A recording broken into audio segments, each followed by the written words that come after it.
le retour sur le bilan de campagne, euh, en retraçant donc l'historique de la campagne par rapport à la région Normandie, et puis ensuite par rapport à la région Pays de la Loire. Donc au niveau de la grande région ouest, on va dire, vous avez ici une offre climatique hydrique de la région, donc sur le mois d'été. Donc ça, c'est en fait, on reprend le cumul de pluie qui est tombé entre le 1er juillet et le 31 août 2025, et on y retire l'évapotranspiration de la plante. Donc ça nous fait, si vous voulez, une sorte de bilan hydrique, mais sans prendre en compte du coup l'effet sol, donc fourniture du sol, mais uniquement l'aspect plante-atmosphère. Donc on voit ici qu'on a bien un gradient, hein, je sais pas si vous voyez ma souris, ou autrement il faut que je mette un pointeur. Hop, voilà. On voit bien un gradient, donc nord-sud, donc qu'on connaît. Donc plus vous êtes rouge, plus vous êtes en déficit hydrique sur la partie, on va dire, plante, donc pluie, moins tout ce que la plante va évapotranspirer, et plus vous remontez, moins le déficit est important. Donc on retrouve ici ce gradient nord-sud avec voilà, quelque chose aussi qui vient ici en plaine de Caen et puis au niveau de l'Eure. Donc on est quand même, même sur les facteurs, les régions un petit peu plus arrosées, on a quand même moins 80 mm voilà, en termes d'offres climatiques hydriques, ce qui est quand même tout à fait acceptable et qui est plutôt bénéfique d'ailleurs pour cette année.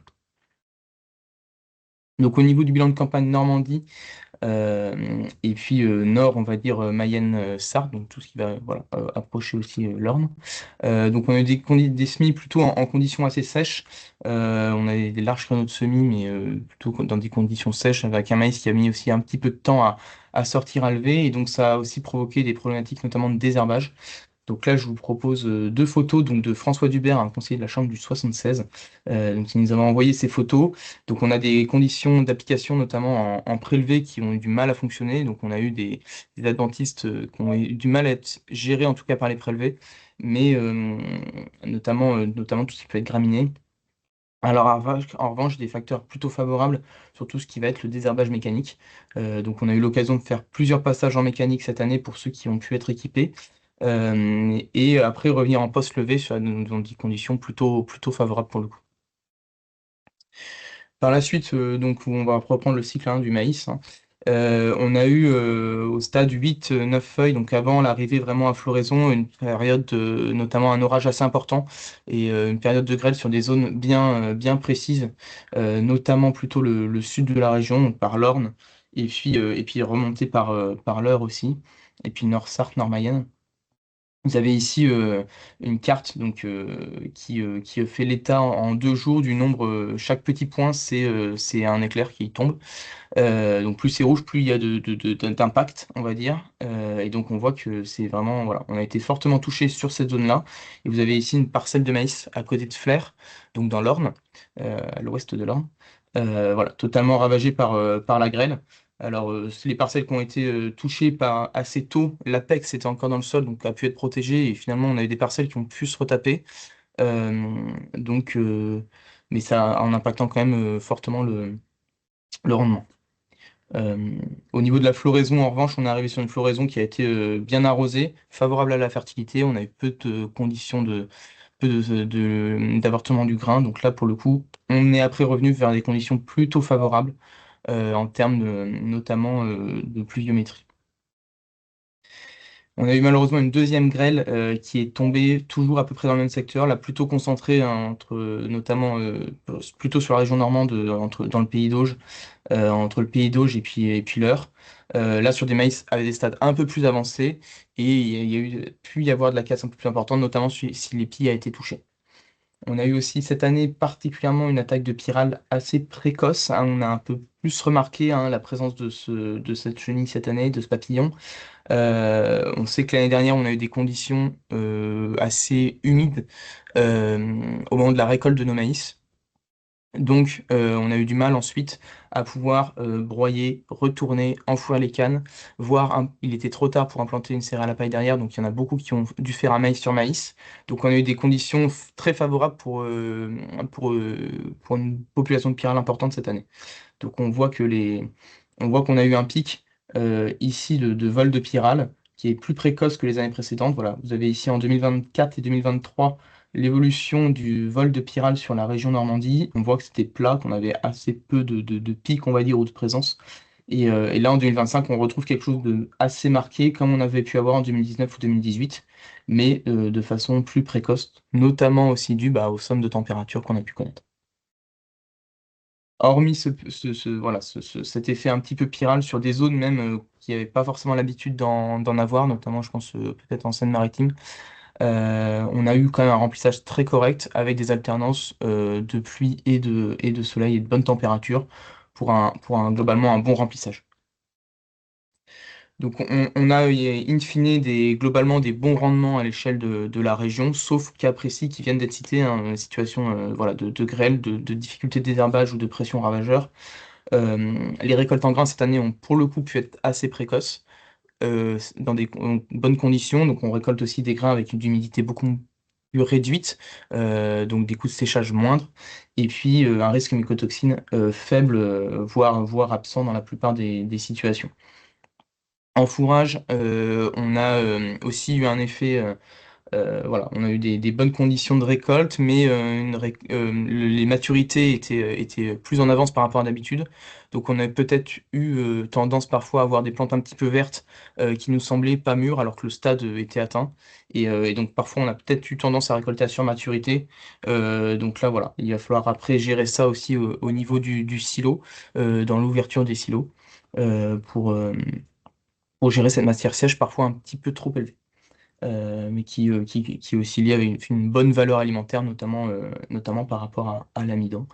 Et là aussi, pour l'élevage, le risque mycotoxine est faible. Voilà pour l'échelle. Ah oui, en effet, j'avais petit signalement. De nombreux Osidatura cette année à l'échelle de la région Normandie, donc une adventice qu'on a pour le moment assez peu l'habitude de voir, dont on entend parler un petit peu de plus en plus, particulièrement dans les systèmes bio. Aujourd'hui, on en a retrouvé aussi dans des systèmes conventionnels. Donc, grosse vigilance là-dessus, autant pour le maïs grain que pour le maïs fourrage. Donc, je propose notamment un petit focus là sur le datura. On reviendra dessus tout à l'heure, Anony reviendra dessus, notamment sur les stratégies de lutte. Donc, le constat 2025, c'est qu'on a beaucoup de remontées. Et que le datura, donc que vous voyez ici, est parfois assez peu connu dans notre région. Donc on alerte fortement sur l'identification de cette plante. Et on rappelle voilà, toute la toxicité qu'il y a autour. La toxicité n'est pas que dans les graines, hein, elle est vraiment elle est répartie sur tous les organes de la plante. Donc notamment, euh, notamment voilà, dans la sève. Donc si ne pas la toucher avec les mains, mais bien mettre des gants pour l'arracher par exemple. Et puis des doses toxiques très importantes, donc ils font qu'il en faut très très peu pour avoir des problématiques. Donc voilà, chez les bovins, c'est à partir de 0,06 à 0,10% du poids vif de l'animal. Donc c'est voilà, un pied de datura sur 25 mètres carrés. On a déjà dépassé le seuil en fait de nuisibilité pour le fourrage. Mais on reviendra dessus plus amplement tout à l'heure. Hop. Et je laisse la parole maintenant à Sarah pour vous présenter le bilan de campagne maïs en Pays de la Loire. Ok, donc comme Louis a déjà parlé du nord de la région, je vais pouvoir me concentrer sur le centre et le sud du Pays de la Loire, soit les régions qui étaient le plus touchées par le déficit hydrique en fait. Et du coup, sur ces régions-là, on a eu des semis étalés sur 2 mois, du début du mois d'avril au début du mois de juin, avec une concentration du semis de maïs grain plutôt au début du mois d'avril et une concentration du semis de maïs en silage entre la fin avril et la mi-mai. Globalement, on a eu des bonnes conditions de semis qui ont permis des levées rapides et régulières avec peu d'attaques de ravageurs du sol, sauf quelques signalements de noctuels dans le département de la Vendée. Tout comme la Normandie, on a eu un printemps, enfin on a eu des échecs de désherbage chimique qui ont été dus au printemps qui a été sec, et puis un salissement rapide des parcelles aussi à cause des maïs qui étaient peu couvrants. Mais du coup, à contrario, ça a donné des conditions favorables au désherbage mécanique. On a eu très tôt en fait un déficit hydrique. On le voit sur le schéma au centre de la diapo, qu'en fait dès la fin du mois de mai, on est déjà en déficit hydrique. Et donc ce déficit hydrique, il a amené à avoir des petits maïs avec des petits gabarits. et puis des petits épis aussi. Et puis sur la diapo suivante, on peut voir on a un retour des précipitations à la fin du mois de juillet, et c'est ce qui permet un remplissage correct des grains et qui permet la compensation du rendement. Donc c'est ce qui nous sauve au final. Et puis on a un dernier retour des pluies à la fin du mois d'août qui pour le fourrage est trop tardif pour être valorisé. On a globalement des rendements qui sont hétérogènes, qui sont particulièrement faibles évidemment en maïs non irrigué, et puis pénalisés en plus par sur les maïs sur maïs, la structure du sol qui aurait été dégradée, pu être dégradée à la récolte précédente en 2024.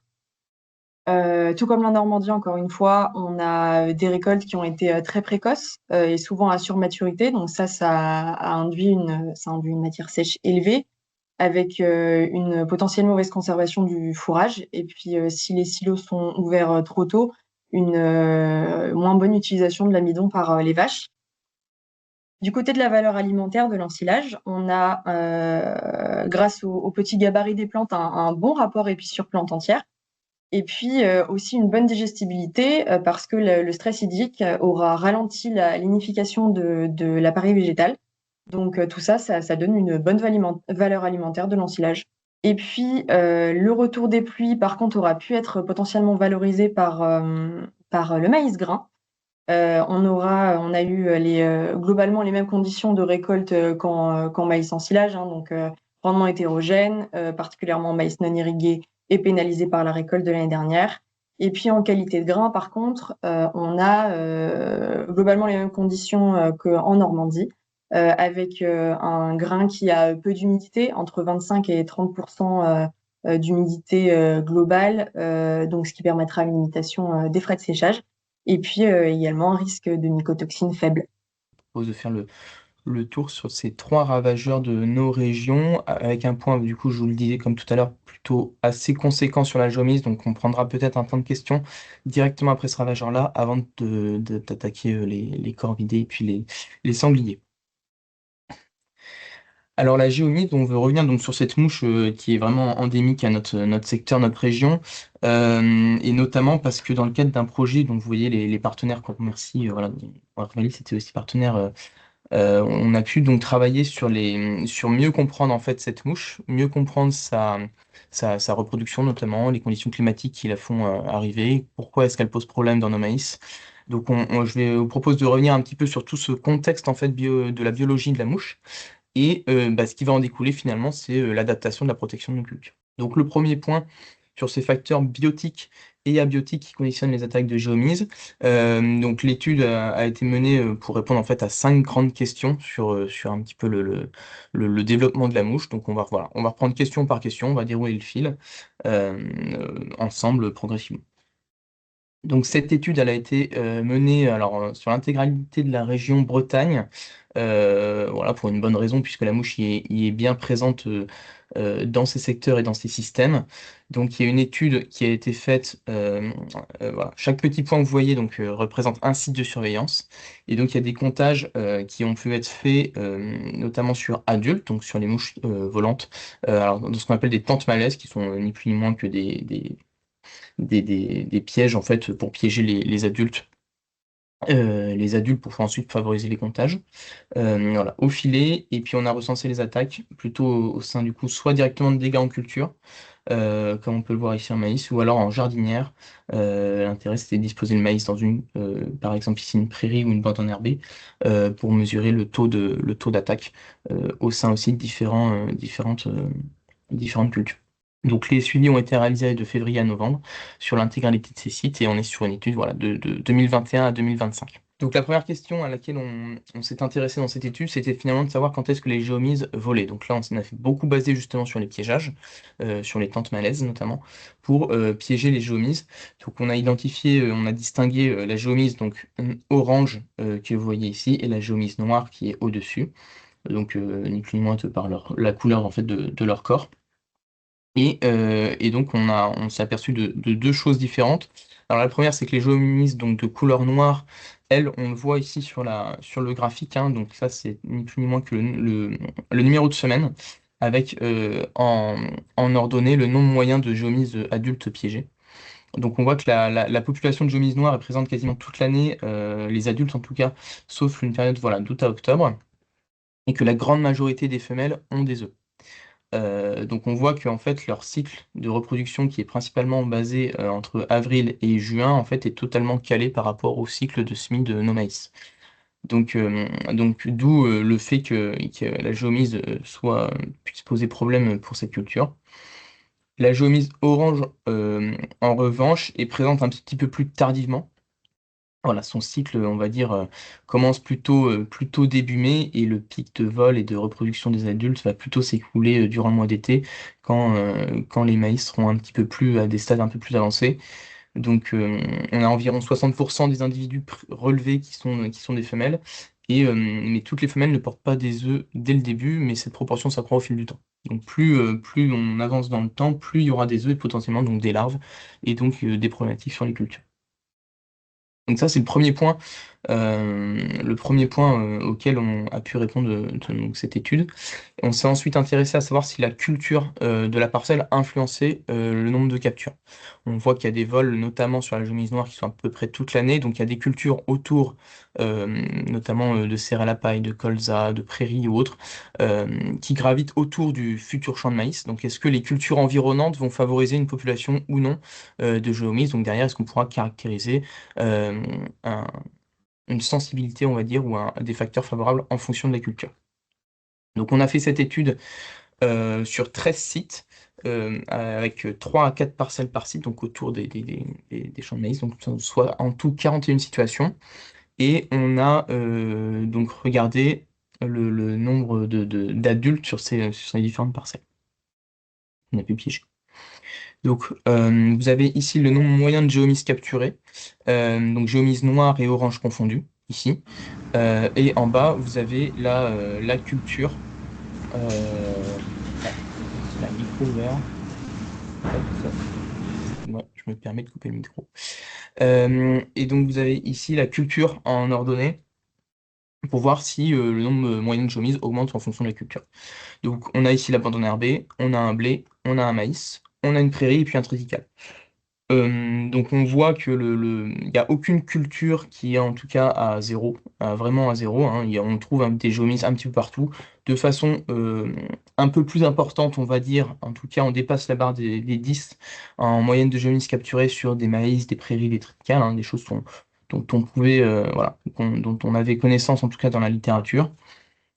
Ici en revanche on n'arrive pas à trouver vraiment de lien, on va dire, statistique ou de différence en tout cas de corrélation entre une culture et la présence de géomise. Et ce test de corrélation statistique, on l'a fait à la fois sur l'ensemble des géomises, hein, sur noir et orange, et même juste en prenant les géomises noires ou les géomises oranges, on n'a pas voilà, de différence statistique. Donc, on voit que la culture, en tout cas autour, il y a pas forcément une piste à creuser ou un risque plus important, voilà, d'avoir une prairie ou un blé à côté en termes de culture. Donc on n'a pas d'effet culture, quelle que soit finalement la couleur de la géomise. Donc les individus de géomise, c'est la petite conclusion, je mettrai une phrase bleue pour chaque question, ça fera la petite conclusion, ont été fréquemment observés dans tous les compartiments du paysage. La troisième question, c'est de savoir finalement s'il existe, maintenant qu'on a piégé des géomises, s'il existe une corrélation, une relation directe entre géomise et le pourcentage d'attaque, donc les dégâts, hein, tout simplement observés sur maïs. Donc, on a fait espèce par espèce et puis toujours l'ensemble des deux, hein. Donc on voit qu'en géomise orange, il n'y a pas de corrélation parce qu'en fait on a peu de captures lorsque le maïs est jeune. Donc ça rebondit sur la première question sur quand est-ce que les géomises volent. Donc on voit que les géomises oranges, en fait leur cycle n'est pas vraiment calé sur nos semis de maïs. Donc on n'arrive pas à faire une corrélation très exacte et très fine entre géomise orange et dégâts. En revanche, les géomises noires, elles, ont fait une corrélation vraiment entre le pourcentage de plantes attaquées qui est positivement corrélé avec le nombre moyen de géomises noires capturées. Donc voilà, c'est plutôt intéressant. Ça pourrait être un indicateur de suivi en tout cas demain pour savoir si ma parcelle est à risque ou non. Quand on fait la somme des deux, la relation est moins marquée, hein, c'est ni plus ni moins que le fait qu'on n'a pas de relation orange, on a une relation noire, donc finalement ça se stabilise. Donc si on veut voilà, étudier vraiment un risque à la parcelle, il faut vraiment se baser sur le nombre de géomises plutôt noires. Euh, et donc en découle finalement une quatrième question, parce que maintenant qu'on sait qu'il y a une relation entre les géomises noires et puis les dégâts sur plantes, est-ce qu'on peut pas essayer d'approcher des facteurs favorables pour l'apparition des géomises? Donc les conditions climatiques finalement. Donc on va regarder ici le pourcentage de plantes attaquées euh, et regarder quels sont les facteurs favorables ou défavorables à ce qu'il y ait une attaque sur maïs. Donc, on voit que les facteurs favorables, ça va être qu'il y ait des pontes assez tôt sur les stades jeunes du maïs. Donc, si on a une présence de géomise qui est sur les stades jeunes, on aura plus de dégâts que si on a une présence de géomise sur les stades un peu plus tardifs. Et puis, un facteur défavorable, pour le coup, ce qui va diminuer le pourcentage de plantes attaquées, c'est si le cycle du maïs va très vite. Donc, si on passe très rapidement du semis au stade 5-6 feuilles, voilà, plus cette période-là, par exemple, sera courte, enfin, moins au contraire, il y aura de plantes attaquées. Donc ça, c'est vraiment sur l'aspect plante, sur l'aspect abondance des populations. Là, c'est pareil, c'est essayer de voir si certains critères climatiques augmentent le risque et l'abondance des populations de géomise. Donc on a un facteur favorable des automnes doux et pluvieux. Donc on voit que la géomise, hein, qui est noire, notamment qui fait son cycle sur toute l'année, on voit que l'automne a vraiment un impact sur la présence ensuite de géomise dans nos maïs. Et puis les pluies printanières aussi vont être des facteurs plutôt favorables. En revanche, en facteur défavorable, on va avoir la pluie hivernale, donc autour de février, hein. C'est à partir de là qu'on a aussi commencé, nous, nos comptages adultes en tente. On voit qu'une pluie hivernale est plutôt un facteur défavorable. Donc à partir de ça, on va essayer peut-être d'approcher justement aussi, euh, bah, de pouvoir deviner un petit peu si on a des risques au printemps en fonction de la météo. Donc les variables climatiques retenues, ça va être la pluie et la température, qui vont permettre d'expliquer l'abondance des géomises, notamment au printemps. Et donc finalement, une fois qu'on a fait tout ça, la dernière question, et ça aurait été bête de ne pas se la poser, c'est que maintenant qu'on a caractérisé tout ça, est-ce qu'on peut pas finalement essayer de proposer une sorte de modèle, ou en tout cas de prévoir ou de prédire des attaques de géomise? Parce qu'on sait, donc le pourcentage d'attaque, on sait que c'est relié du coup à l'abondance, et on sait que ça va être relié à la sensibilité de la plante, hein, on l'a dit par rapport notamment à la croissance, au facteur de croissance de la plante. Euh, donc, euh, l'abondance, on l'a dit tout à l'heure, ça va être relié, l'abondance qui va être importante, c'est l'abondance au printemps, et puis la dynamique de vol au printemps de l'année N. Donc ça revient au fait que plus on a de géomise, notamment de couleur noire, plus on aura de dégâts. Et puis la sensibilité de la plante, donc la période d'exposition aux attaques, est-ce que quand il y a beaucoup de géomise, mon maïs est plutôt à un stade plutôt jeune ou plutôt avancé, et puis la période de sensibilité. Donc l'idée derrière tout ça, c'est ensuite de proposer justement un modèle de prévision des risques de dégâts sur maïs. Donc il est en cours. Il a déjà été, on va dire, testé dans le cadre de ce projet. Donc là, l'objectif, c'est de voir si on reprend des données en fait antérieures et on les fait rentrer dans le modèle et on voit si ça sort plus ou moins bien.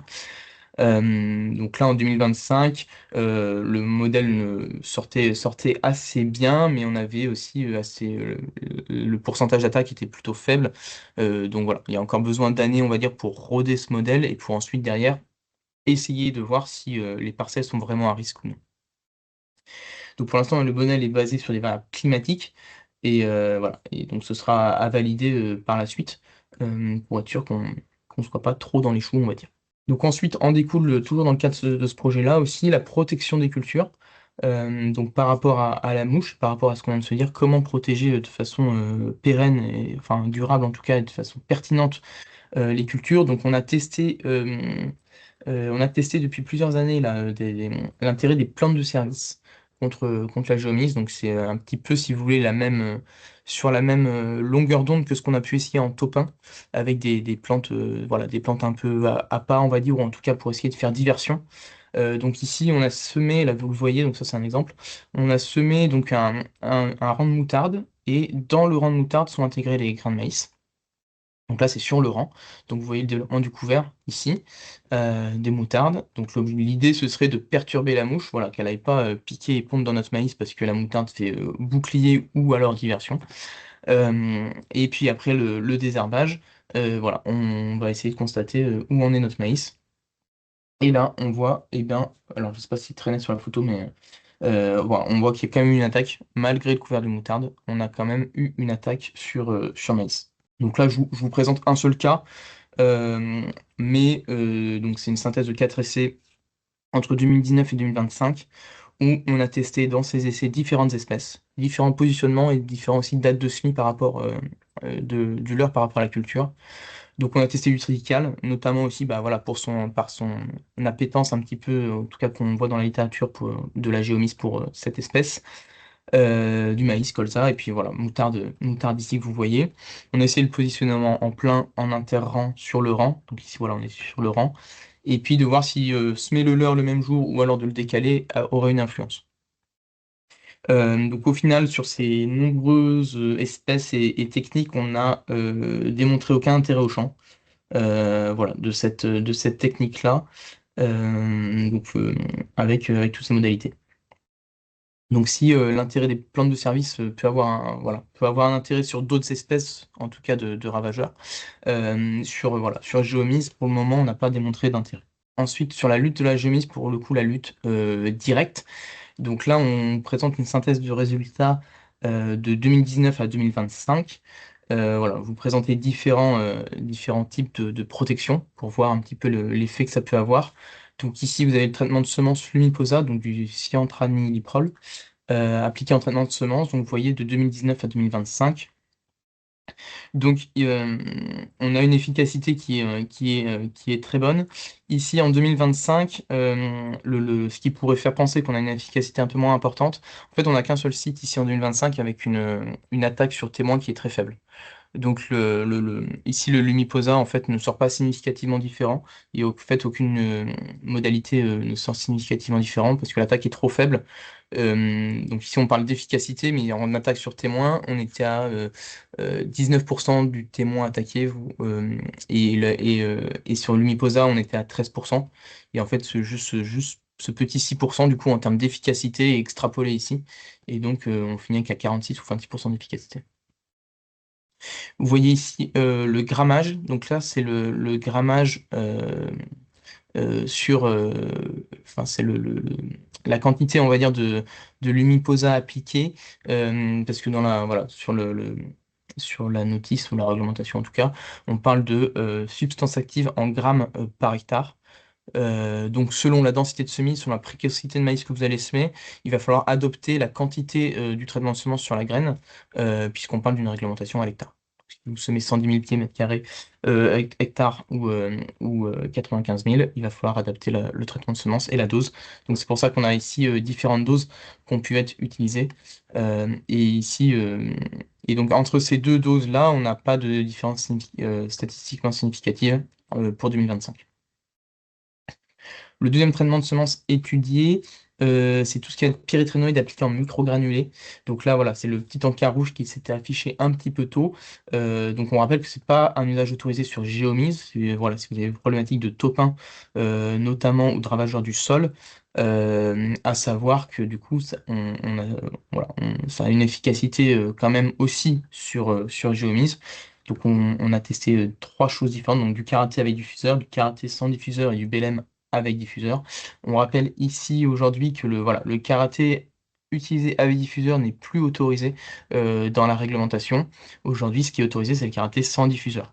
Donc on voit qu'en retirant le diffuseur à ce produit-là, on perd 44% d'efficacité. Donc nous, ce qu'on préconise dans ce cas-là, c'est vraiment de garder les solutions avec diffuseur. Le diffuseur, si vous voulez, permet d'améliorer vraiment l'efficacité du produit appliqué. Euh, Dernier petit point aussi pour voir l'intérêt, si vous voulez, du traitement de semences et aussi d'une double application, en fait double protection en traitement de semences et en microgranulés. Euh, donc on a une efficacité du Lumiposa à 61%, l'efficacité ici sur trois essais euh, du BLM avec diffuseur à 27%, et en mettant les deux, on a un léger gain d'efficacité aussi pour la protection contre la jaunisse. Le Lumiposa, on le rappelle, est aujourd'hui le seul traitement de semences voilà, pour lutter contre la géomise. Il y a une dérogation voilà, qui est en place, qui a été réacceptée là, pour les semis de 2026, c'est tout frais. Et pour la région et pour les semis, donc Bretagne, Aix-Basse-Normandie et puis Pays-la-Loire. Voilà. Donc, vous voyez ici que la dose, en fait, la dose autorisée, c'est bien 52,3 grammes substance active pardon, par hectare, donc à raisonner selon la densité de semis. On l'a pu aussi le voir juste avant, là, sur tout le cycle de la biologie de la géomise. Toutes les parcelles ne sont pas forcément à risque. Il y a des secteurs qui sont à risque, il y a des historiques ou des antécédents. Voilà, bien réfléchir la protection, aussi traitement de semences avec le Miposa, ne pas la systématiser obligatoirement et prendre en compte un petit peu voilà, des historiques ou autres. Donc, Merci sujet pour vos suivant, conseils. toujours ravageur aérien. Lui, pour le coup, qui va un peu plus loin, probablement. Donc, corvidé. Corvidé, donc, vous voulez proposer voilà, une synthèse des solutions en évaluation qu'on a pu avoir notamment cette année et puis les années précédentes. Donc, vous avez ici la liste de ce qu'on a pu tester dans nos essais et aussi dans nos essais partenaires, avec les partenaires. Donc, vous avez des différents dispositifs qui ont été mis en place, des dispositifs en grande parcelle, donc en bande, où on va comparer des témoins, des traitements de semences. Des microparcelles, donc pareil, avec différents traitements de semences par microparcelle. Ici, on voit que les microparcelles sont vraiment, pour le coup, un dispositif très intéressant pour avoir des différences significatives sur les traitements de semences. On arrive à faire une bonne dissociation d'efficacité. Et puis des tests de fréquentation, je reviendrai un petit peu sur ce dispositif, qui permet en fait de voir aussi, on va dire, la rémanence du produit, l'efficacité un peu plus sur le long terme. Donc on a testé donc notre témoin, donc des semences nues. Le traitement Corite, donc à base de Ziram, qui est autorisé pour l'instant jusqu'au 31 janvier 2027, donc qui sera autorisé pour les semis 2026, qui sera disponible. On a essayé le BPO, donc une solution de Bayer, et une solution aussi de Syngenta, donc le ProhiBird, ouais, on va dire ça comme ça, donc qui était historiquement, sur les années précédentes, si vous aviez vu des synthèses, on mettait Quanavo. Donc on est toujours sur un soufre d'origine microbienne. Le Quanavo a en revanche une autorisation dans la catégorie des fertilisants organiques. Ici, le ProhiBird, l'idée c'est qu'il puisse justement sortir avec une autorisation en tant que traitement de semences. Donc vous avez ici aussi les légendes. On l'a ici associé avec du Redigo. Donc voilà, j'aurai l'occasion de vous expliquer pourquoi. Et puis deux solutions de Corteva, donc l'Ecovelex et puis l'Artemie. Vous voyez ici, voilà, il y a des substances qui sont notamment déjà autorisées au niveau européen, comme les Covelex ou, euh, ou l'Artémique, enfin qui seront autorisées en tout cas prochainement, mais qui ne seront pas forcément disponibles pour les semis 2026. Donc pour le moment, ce qui est sûr, c'est que pour les semis 2026, en termes de protection corvidée, on a le Corit qui est disponible. Donc je vous propose de commencer tout de suite par vous présenter les différents dispositifs. Et en premier lieu, le dispositif en microparcelle. Donc en microparcelle, on a ici la synthèse des résultats, donc 2023, 2024, 2025. Donc c'est 5 essais réalisés sur la partie plutôt ouest et nord France. Par rapport à la protection au corbeau, vous avez ici en bas les modalités testées. Donc la légende, vous la retrouvez à droite. Voilà, pour associer les numéros et puis les solutions essayées à l'étude. Avec ici le pourcentage de plantes à la dernière notation par rapport au témoin. Et donc, après, on le traduit en termes d'efficacité. Donc, vous avez le Corit qui sort avec la meilleure efficacité à 60% sur la synthèse de ces trois essais. Donc, avec la lettre statistique A, et puis le témoin qui sort à 0% d'efficacité. Il doit y avoir. Oui, puisqu'on compare par rapport au témoin. Avec donc à peu près 50% de plantes restantes. Donc 50% d'attaque, on va dire, sur la moyenne des trois essais, donc en lettre C. Entre parenthèses, c'est le nombre d'essais qui ont testé ces modalités. Et donc la plupart des solutions, en tout cas, on va dire à venir ou à homologuer, sont significativement différentes du témoin, mais voilà, sont entre le témoin et enfin entre cette solution, donc le I2306 c'est le ProhiBird, donc le souffle d'origine microbienne de Syngenta, euh, qui sera un petit peu moins bien, qui est significativement différent du Corit. Et toutes les autres solutions sortent vraiment entre le Corit et cette solution-là, donc avec les lettres A, B. Je vous parlais tout à l'heure, je vous disais donc, qu'on avait associé au Proibird notamment du Redigo. Ici, on y a associé du Force, le Force d'un CS, et on voit ici le I2306 plus I1513. Donc on est ici. Donc on voit qu'en le souffle d'origine microbienne seul, on a 23% d'efficacité, et en y associant justement aussi un traitement de semence Force d'un CS, on gagne presque 26% d'efficacité. Donc d'où l'intérêt de d'y associer ces deux, enfin, voilà, d'avoir testé ces deux associations. Ici, sur le réseau plutôt grande parcelle, donc on a des essais en place depuis 2022 donc jusqu'à 2025. Donc on a testé donc le BPO, le ProHibern, donc qui était avant sous le nom de Quanavo, les Covelex. Et puis voilà, vous voyez la répartition à l'échelle France. Donc on est sur les situations Hauts-de-France, Centre, Bretagne. Et avec de 2022 à 2024, on avait un essai normand. Donc ça, c'est les essais qui ont été valides, qui ont été retenus. C'est-à-dire que l'attaque n'a pas été trop forte, c'est-à-dire qu'on a réussi à distinguer des effets ou qu'il n'y a pas, enfin, il y a au moins eu une attaque, parce qu'il y a aussi des sites où il n'y a pas eu du tout d'attaque. En 2025, pareil, il y a un site en Normandie qui a pu être retenu. Et puis voilà, on est plutôt du coup, les essais qui ont été faits sont vraiment, enfin, plutôt dans nos secteurs, donc ça nous donne un bon aperçu. Et en 2025, on a justement testé les solutions qu'on testait les années précédentes en y associant un autre traitement de semence. Donc vous voyez la répartition des sites en 2025, donc 40 sites mis en place. Donc quand vous avez une croix rouge, c'est que le site n'a pas forcément été retenu parce que trop d'attaques ou parce que au contraire pas assez d'attaques. Donc c'est l'inconvénient voilà, d'étudier des ravageurs aériens comme ça. C'est un petit peu à pile ou face, d'où l'intérêt donc de mutualiser en réseau. Donc merci à tous les partenaires et donc qui ont pu participer. Donc vous voyez que nous, voilà, dans l'Ouest, on a trois sites qui ont pu être retenus, mais beaucoup qui ont été mis en place. Et donc merci à vous pour cette proactivité. Ouais. L'évaluation en grande parcelle, donc là voilà, la synthèse d'essais de 2022 à 2025. Donc à gauche, vous avez sur cette colonne-là les essais de 2022 à 2024. Et ici, c'est les essais de cette année avec justement l'association avec un autre traitement de semence. Donc on a ici le BPO en bleu et en noir on teste la relation par rapport au Corit. Donc on voit qu'on a une efficacité qui est un petit peu moindre entre le Corit et les différentes autres solutions proposées. Voilà, il y a à savoir qu'il y a quand même une variabilité entre sites, une variabilité parfois entre années, mais on est globalement au mieux équivalent et au pire un petit peu en dessous, mais quand même mieux que le témoin. Donc on se situe, si vous voulez, dans l'entre-deux. Par rapport à cette année, donc en y associant ici en grande parcelle le Force CS ou l'hybriditrine pour les Covelex, on a repéré en fait un intérêt de cette technique-là uniquement pour le ProHibert, donc pour le soude d'origine microbienne, où là on a un vrai gain d'efficacité. Donc globalement pas d'intérêt de la triflutrine sauf voilà, pour cette modalité-là. Pour le coup, on a vraiment gagné en efficacité.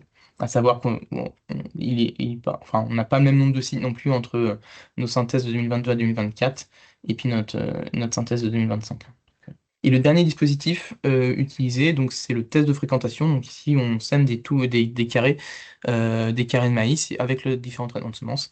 Et puis, on met un filet par-dessus toutes ces micro-parcelles pour que le maïs puisse se lever voilà, tranquillement. Et puis, on retire en fait le filet au stade de feuilles du maïs.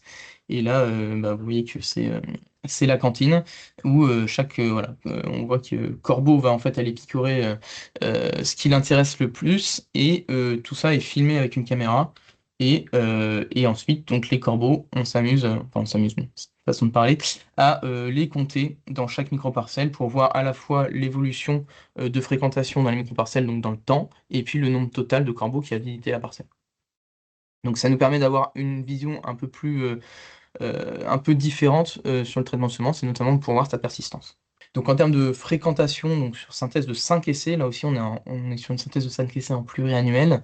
On a le témoin, donc qui est le plus fréquenté. Vous avez ici en pardon, en ordonnée le nombre de corbeaux qui a visité chaque solution. Donc on voit qu'en termes de fréquentation, le témoin est la parcelle la plus fréquentée.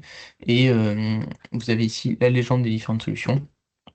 On a des solutions ensuite qui sont moyennes, on va dire, qui sont quand même assez fréquentées, et d'autres voilà, qui sont pour le coup un peu, qui intéressent un petit peu moins les corbeaux, à savoir les Covelex notamment, ou l'Artémide, qui sont donc des produits qui semblent avoir une rémanence en tout cas, ou une persistance plutôt, dans le temps assez intéressante, qui arrive notamment aussi, enfin voilà, on voit que le Corée se situe aussi dans ces zones-là.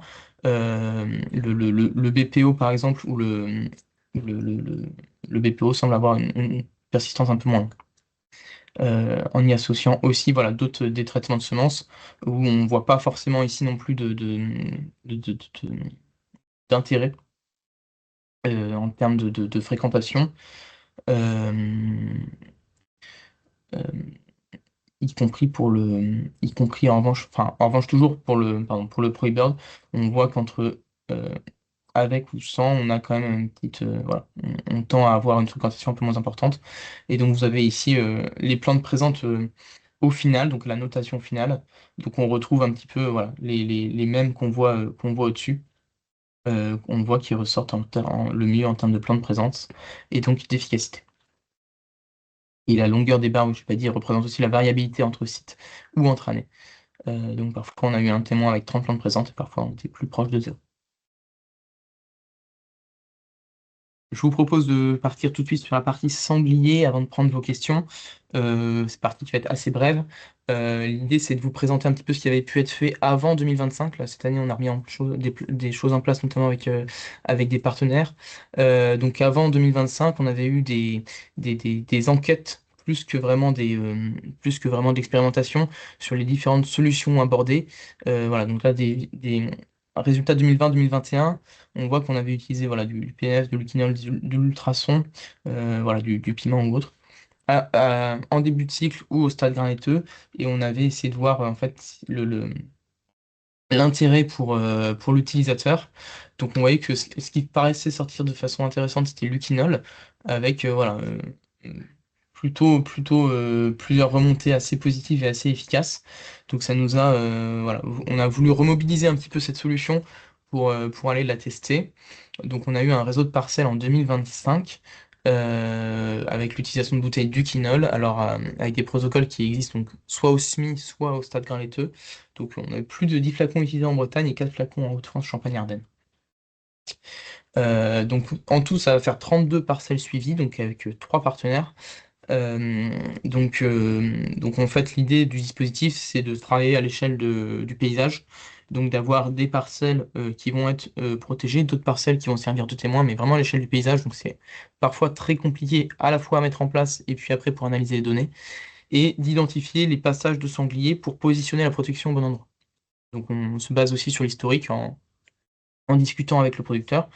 Donc ici, par exemple, à Hennebon, on a eu deux parcelles témoins, donc sans protection avec attaque, donc de 20 à 100%, et deux parcelles avec utinol inférieures à 5%. Donc là, c'est plutôt intéressant. On est, je vous disais, à l'échelle du paysage, mais on est enfin, toujours sur la même exploitation pour travailler dans les mêmes conditions à l'échelle du territoire. Et ici, par exemple, à l'enfin, par contre, on a eu cinq parcelles témoins, donc sans protection, sans attaque, mais les parcelles protégées étaient aussi sans attaque. Donc comment est-ce qu'on dissocie l'intérêt du produit dans cette situation-là? C'est plus compliqué, ou alors on a eu à la fois d'autres choses, des parcelles avec attaque, mais qui étaient protégées Corite. Alors est-ce que la protection Corite a joué sur le sanglier? Et puis les parcelles qui étaient au contraire, elles, protégées avec Ukinol ont eu 0 à 28%. Mais le Ukinol a été mis un peu plus tard, alors est-ce que pareil, est-ce que ça a joué?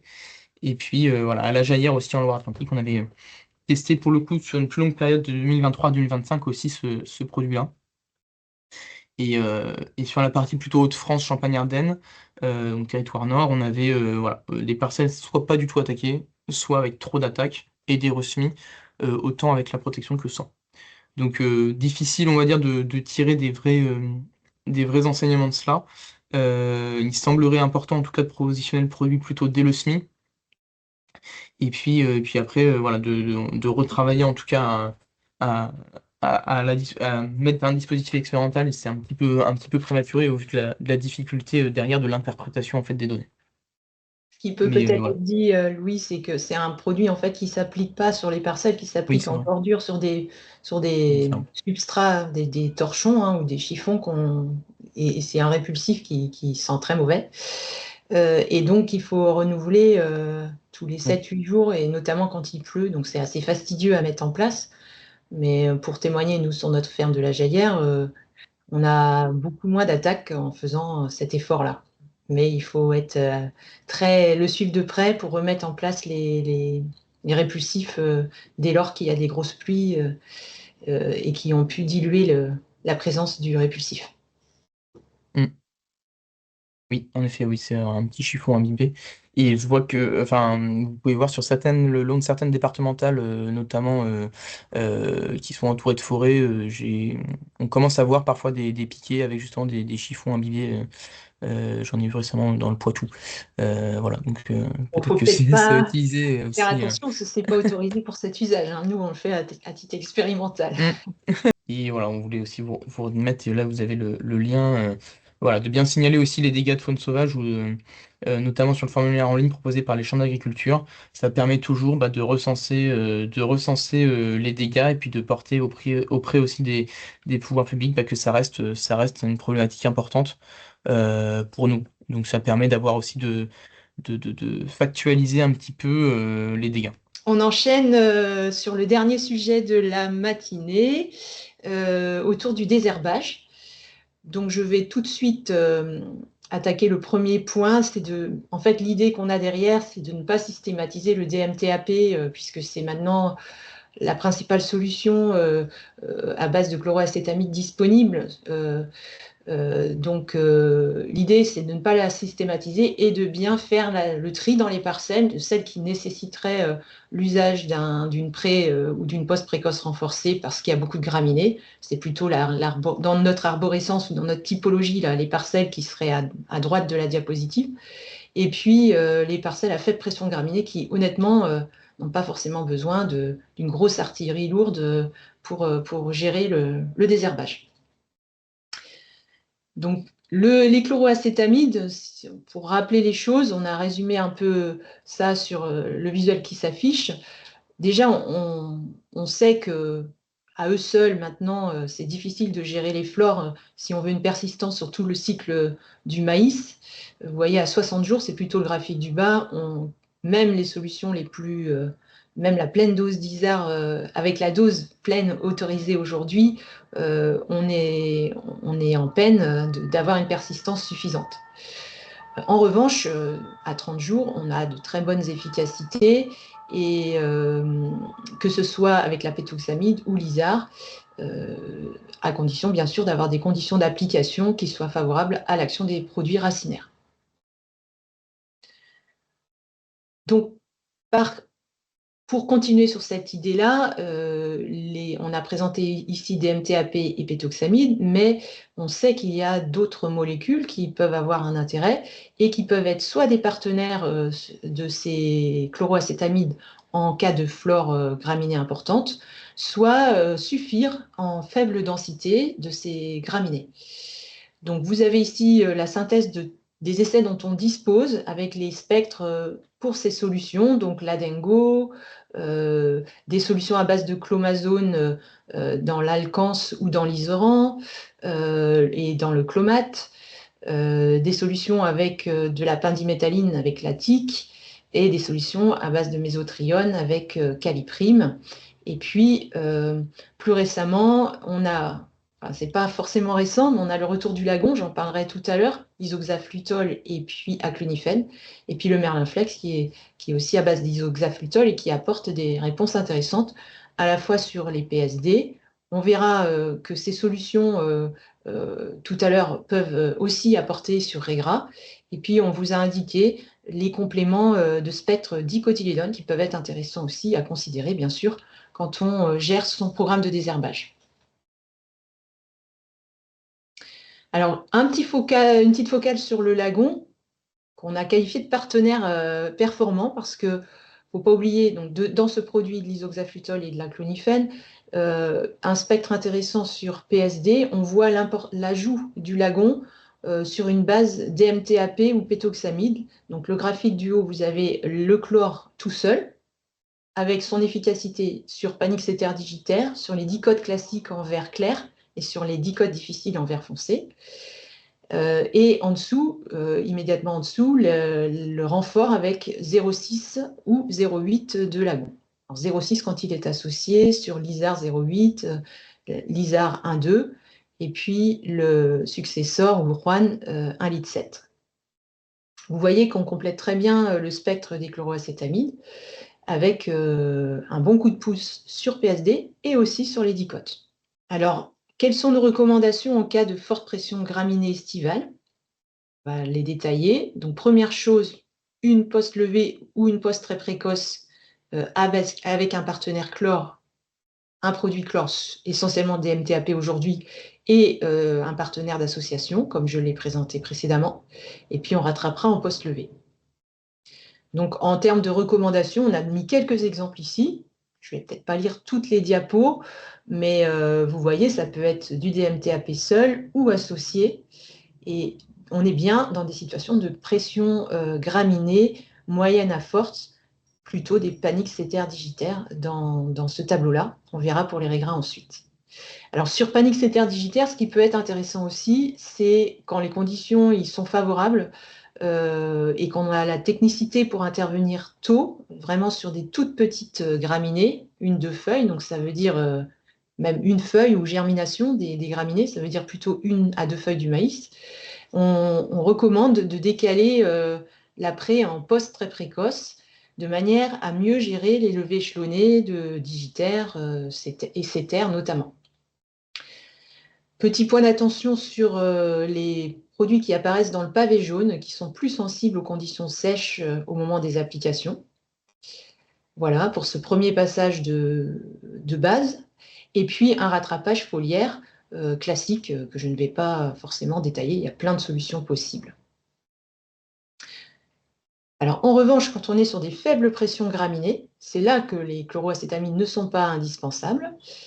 Et on va avoir d'autres possibilités sur ces fleurs-là. Donc, soit un passage de prélevé ou de post très précoce avec un autre produit que du DMTAP, ou alors du tout foliaire si on est vraiment sur des faibles pressions graminées et des fleurs essentiellement dicotes et pas trop de véronique pour gérer en poste. Donc, différentes possibilités qui sont listées ici, que vous voyez. C'est aussi dans ces situations qu'on va pouvoir faire du désherbage mécanique, hein, qui s'appliquera bien en rattrapage sur une base Adengo, par exemple, ou Caliprime. Et puis, il y a bien sûr la même chose déclinée en post-levée foliaire avec le pavé du bas qui apparaît sur votre diapositive. Dans ces situations à faible pression, ne pas oublier que le désherbage évolue et les techniques d'application aussi. Et c'est aussi là que c'est possible plus facilement de mettre en œuvre de la pré- ou de la post-localisée grâce à des rampes adaptées et au guidage. Donc, ce qui permet de diviser les doses appliquées quand on utilise des produits de pré ou de post très précoce. Et ces techniques-là fonctionnent bien sur ces fleurs simples. Elles sont aussi intéressantes à rattraper par du binage. On avait présenté il y a 2 ans les résultats d'essais de ces techniques qui sont appelées à se démocratiser, notamment dans les bassins versants où il y a des enjeux forts et on essaye d'être prudent sur les quantités de chloroacétamide utilisées. Et ça permet de garder un désherbage efficace et de limiter les quantités utilisées en se disant que c'est facile à mettre en œuvre et c'est plus sûr de mettre en œuvre ça dans des parcelles à faible pression graminée. Alors maintenant, on va faire une focale sur le régras qui nécessite une gestion spécifique et qui est une mauvaise herbe qui pose de plus en plus de problèmes dans nos parcelles. Et rappeler que, avant toute chose, il faut reprendre les bases agronomiques. Donc sur cette mauvaise herbe qui est présente dans les céréales, dans les colzas et puis aussi dans les cultures d'été.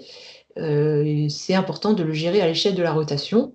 en adaptant le travail du sol, en alternant aussi les périodes de semis, même si c'est un petit peu moins efficace sur cette adventice qui germe un petit peu toute l'année.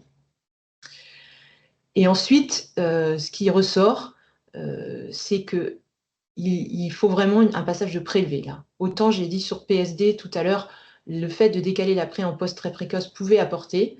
Ici, ce n'est pas le cas sur le riz gras. On va être amené à intervenir en pré. On va le voir tout de suite. Si Louis, tu peux afficher le graphique, voilà. Donc vous voyez sur la synthèse des essais dont on dispose, c'est vraiment la pré plus poste qui régularise les efficacités plutôt que des prélevés seuls, des postes précoces ou des doubles postes. La double poste est en dessous de la pré plus poste. Et il est indispensable, quand on revient en rattrapage de la pré, d'intervenir sur des mauvaises herbes, des raies gras très jeunes, à moins de 3 feuilles. Parce qu'on va voir, les solutions de désherbage en rattrapage sont limitées. Alors, quand on dit assurer la prélevée, ça passe par du DMTAP. Faut le dire clairement. Et qu'on peut compléter par un partenaire qui va donner un coup de pouce. Au passage, je ne l'ai pas signalé dans les aspects réglementaires, mais le successeur, qui se fait assez peu sur nos régions, hein, mais vient de perdre son AMM, donc fin des ventes, c'est fait. On a encore une campagne d'utilisation.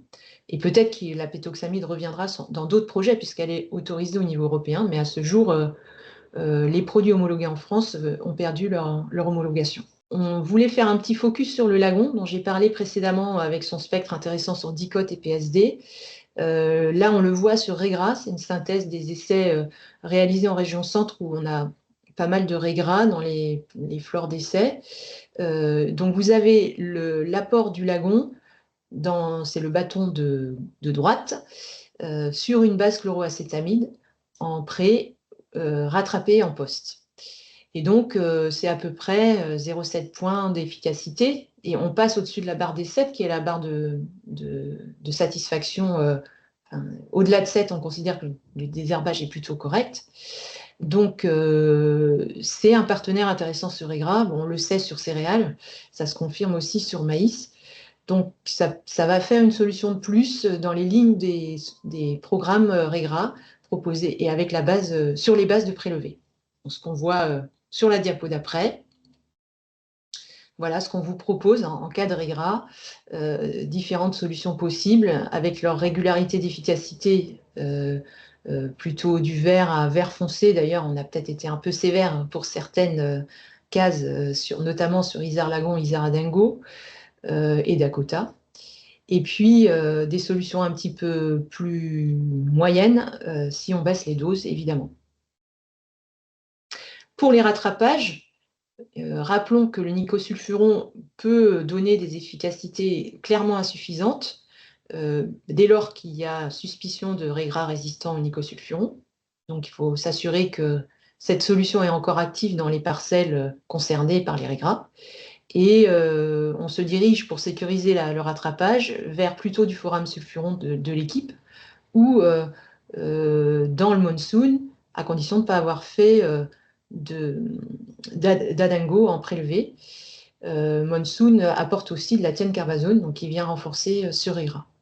Mais alors, ce qu'il faut bien avoir en tête, c'est que toutes ces solutions de post-levé sont quand même de la même famille d'action. C'est des molécules différentes, mais elles sont toutes inhibiteurs de l'ALS. Donc, s'il y a des dérives d'efficacité sur nicosulfuron, on n'est pas à l'abri de dérives à terme sur forum sulfuron et voire tienne-carbazone. Donc, c'est vraiment pour ça qu'on insiste sur le fait de sécuriser la prélevée quand on a beaucoup de récrats dans les parcelles. Un focus sur le datura. Donc Louis l'a dit dans le bilan de campagne, une mauvaise herbe qui surprend, que les agriculteurs dans le Nord ont moins l'habitude de voir, mais qui est bien installée. On l'a vu dans une enquête qu'on avait réalisée déjà en 2020, une présence signalée à peu près sur l'ensemble du territoire, il faut le dire, qui concerne le maïs, mais pas que le maïs. Et toutes les cultures de la rotation, et aussi ne pas oublier dans nos systèmes d'élevage les prairies à l'installation et aussi les intercultures entre céréales et ressemis de fin d'été. Donc cette dicotylédone estivale est particulièrement complexe à gérer parce qu'elle a des levées très échelonnées. Je réinsiste sur sa toxicité. Toute la plante est toxique, hein, comme l'a évoqué Louis, et c'est une toxicité liée à ces alcaloïdes qu'elle contient et qui est beaucoup plus forte que les mycotoxines des grains quand on parle d'autres contaminants sur la qualité sanitaire. On vous a remis ici les aspects réglementaires. Donc, il y a une réglementation pour l'alimentation animale. Pour la plante Datura, c'est 1 gramme par kilo d'aliments. Et cette réglementation devrait se durcir dans 1 an, hein, puisqu'elle passerait à 0,5 grammes par kilo. Elle passera même, on peut le dire. Et pour tout ce qui est alimentation humaine, le règlement, enfin, c'est une réglementation qui a changé au 1er septembre 2022. On ne regarde plus la partie végétale, mais la présence des alcaloïdes dans les produits, avec des seuils très bas, qui s'expriment ici en microgrammes par kilo. Alors, cette année, la problématique Datura était particulièrement présente sur tout le territoire. Et vous avez ici les résultats de notre enquête charte qualité maïs classe A, donc qui concerne plutôt des maïs collectés sur les Pays de la Loire et le sud-ouest, enfin le sud, hein. Et on voit que à la sortie des séchoirs, en maïs grain, 31% des échantillons dépassaient la norme réglementation humaine. Et après le travail des grains et les tris, on abaisse bien sûr cette quantité, mais on reste encore avec des teneurs dans les échantillons qui dépassent la réglementation humaine. Et je ne parle pas de l'alimentation, du règlement alimentation du bétail qui était largement dépassé aussi. Donc c'est une problématique forte cette année. Peut-être que ça a été plus dur à contrôler du fait du sec et qui a conduit à des échecs du désherbage, des maïs qui couvrent moins. On a progressé sur la connaissance de la biologie de la mauvaise herbe, hein. Il y a des éléments précisés ici qu'on a obtenus dans un programme sur lequel on travaille, méthanisation et Datura, mais aussi meilleure connaissance de l'adventice dans ce même programme. Donc voilà, je vous laisse lire, hein, le visuel, mais bien avoir en tête que toutes les graines sont capables de germer, quelle que soit leur maturité, hein. Donc c'est pour ça que c'est aussi problématique quand on laisse se former des bogues et des graines sur les plantes, que quand les plantes sont stressées par le sec, elles font des cycles raccourcis et c'est ces petits Datura qui ont des cycles très rapides et qui sont certes moins porteurs de graines, mais qui sont très concentrés en alcaloïdes et qui viennent contaminer les parcelles. Et le cycle a lieu à peu près, la floraison a lieu à peu près 1 mois et demi après la levée.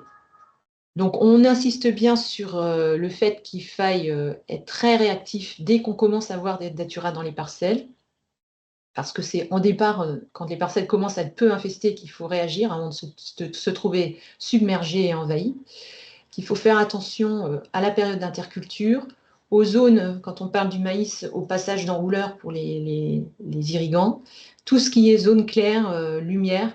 On a parlé des sangliers tout à l'heure. Tout ce qui est zone éclaircie est un refuge où le Datura va bien se développer, bien prospérer. Et donc, il est indispensable de bien surveiller ça. Et je vais aussi pointer le fait de bien nettoyer les machines de récolte quand on est passé dans une parcelle salie par le Datura, parce qu'on les dissémine très vite, ces graines, d'une parcelle à l'autre. Alors maintenant, si on se recentre sur les solutions dans la culture du maïs, je dirais qu'on n'est pas en panne de solutions désherbage. Il y a pas mal d'herbicides qui fonctionnent. Après, la difficulté, c'est de gérer les levées très, très échelonnées de cette mauvaise herbe. Donc là, comme pour les PSD, on a intérêt à retarder, si vraiment la problématique principale, à retarder le premier passage du désherbage et à faire des programmes en démarrant en post-précoce avec des produits racinaires à persistance d'action intéressante en post-précoce plutôt qu'en prélevé. Donc vous le voyez ici, je vais prendre l'exemple du programme Isard Merlin, où il y a une petite étoile rouge. En pré, vous l'avez dans ce résultat d'essai. Et puis la même chose sur le même essai, mais réalisé en post-précoce. On n'est plus du tout dans la même cour en termes de satisfaction à 30 jours. Pourquoi? Parce qu'on a apporté de la persistance et on gère mieux les Datura au global sur la parcelle. Ensuite, sur le rattrapage, on a beaucoup de solutions. On peut signaler le fait qu'il ne faut pas baisser les doses sur la mésotrione qui donne des bons résultats, hein. Là, on l'a testé avec une formulation WG, mais peu importe, hein. Ce qu'il faut avoir en tête, c'est qu'on est plutôt à 100-150 grammes de mésotrione apporté, hein, pour pouvoir bien gérer et avoir les meilleures satisfactions sur l'adventice. Des solutions comme Calaris peuvent être intéressantes aussi. En fait, je dirais que la solution, on va l'adapter à l'autre flore présente sur la parcelle, au reste de la flore présente sur la parcelle. La tambotrione aussi est intéressante. Donc, il y a bien le choix. La question est plutôt de rattraper le plus tard possible, mais en faisant le meilleur compromis pour gérer toutes les mauvaises herbes présentes. C'est ça la difficulté. Alors, on l'a vu dans les essais datura dont on disposait, il y en a un, vous voyez, à 264 datura par mètre carré. On a vu un intérêt d'ajouter du pyridate de l'onyx, hein, qui apporte un plus, une synergie sur la base Callisto, de 0,8 à 1,2 points, sur 1,2 sur le Calaris. Il y a seulement sur la timbotrione, hein, dans cette petite synthèse, où on voit un effet, au moins sur l'essai d'Olna, un effet qui pourrait sembler contraire. Donc à voir si ça se confirme ailleurs, mais peut-être être prudent à pas associer du coup l'onyx si on a des problématiques datura, fort de ce comportement observé ici, certes sur un seul essai, hein. Donc être prudent, mais c'est en tout cas ce qu'on a vu dans ce cas-là. Et puis, il y a un projet qui est arrivé à l'homologation qui s'appelle Botilla, qui associe de la mésotrione et du pyridate. Donc, ça revient à avoir 0,9 de Callisto et 0,5 d'Onyx, hein, c'est Onyx, pardon, tout formulé, qui vient s'insérer dans la palette des solutions possibles avec des performances proches du mélange extemporané, voire peut-être même ici on n'a pas tout à fait les mêmes quantités de mésotrione, hein, mais bon, ça renforce la palette des possibles et ça peut être une solution intéressante sur datura. Donc si on conclut sur la lutte chimique, elle est efficace, il y a de quoi faire, mais la principale difficulté est son manque de persistance lié au lever tardif de datura. Donc on va viser plutôt une post-précoce racinaire efficace, soit avec du DMTAP, de l'isoxaflutol. Donc on a vu les différentes solutions présentées précédemment. Et on recommande de revenir pas trop tôt, vers 4-6 feuilles, voire plutôt 6 que 4, avec des quantités de mésotrione importantes, ou alors des associations avec moins de mésotrione, mais renforcées par du pyridate, du dicamba ou de la terbutylazine. Bien sûr, tout ça, c'est quand il n'y a que du datura, mais il va falloir trouver le compromis. Par exemple, si j'ai du régras, je ne vais plus faire de la post-précoce, mais je repasse en pré. On reste sur les priorités régras. Le partenaire associé sur le rattrapage va dépendre des flores. Le dicamba peut être intéressant si j'ai du liseron. Il n'est pas forcément à systématiser si je n'ai pas de liseron. Et quant au désherbage mécanique, ça peut marcher sur des très petits datura, mais c'est pas forcément facile. Ça fait pas forcément bon ménage avec le binage, le datura, parce que on a très vite, dès que les daturas sont un peu développés, ils ont une très forte capacité, une très forte aptitude à repiquer.